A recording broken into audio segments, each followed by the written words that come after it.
ଆଜି ସଣ୍ଡେ ଥିଲା, ଭାବିଲି ଗୋଟେ କଥା କହିବା, ଗୋଟେ ହସ କଥା କହିବା।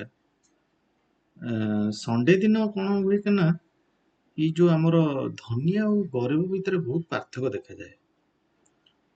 ୱିକେଣ୍ଡ ହେଲେ ମାନେ ଧନୀ ଲୋକମାନେ ପଳେଇବେ, ତାଙ୍କର ସପିଂ ମଲ୍ ଯିବେ, କୋଉଠି ଚିଲ୍ କରିବା ପାଇଁ ପବ୍, ଡାନ୍ସ ବାର୍, ନହେଲେ ଫ୍ଲାଇଟ୍ ଟିକେଟ୍ କାଟିକି କୋଉଠି ଥାଇଲାଣ୍ଡ ପଳେଇବେ।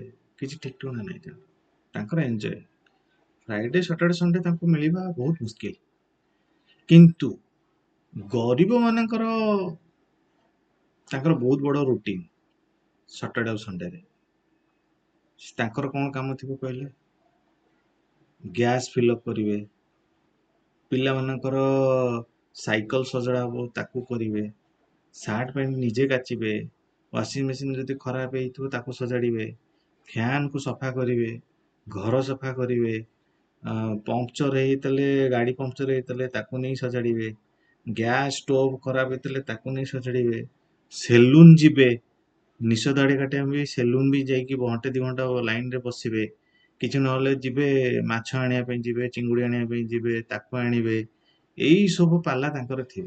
ଆଉ ଏମିତିରେ ତାଙ୍କର ସଟରଡେ ସଣ୍ଡେ ପଳାଏ, ସେମାନେ ଜାଣିପାରନ୍ତିନି, ପୁଣି ସୋମବାର ହେଇଯାଏ, ପୁଣି ଚାଲ ଅଫିସ କି। କିନ୍ତୁ ଧନୀ ମାନଙ୍କର କଣ କହିଲେ?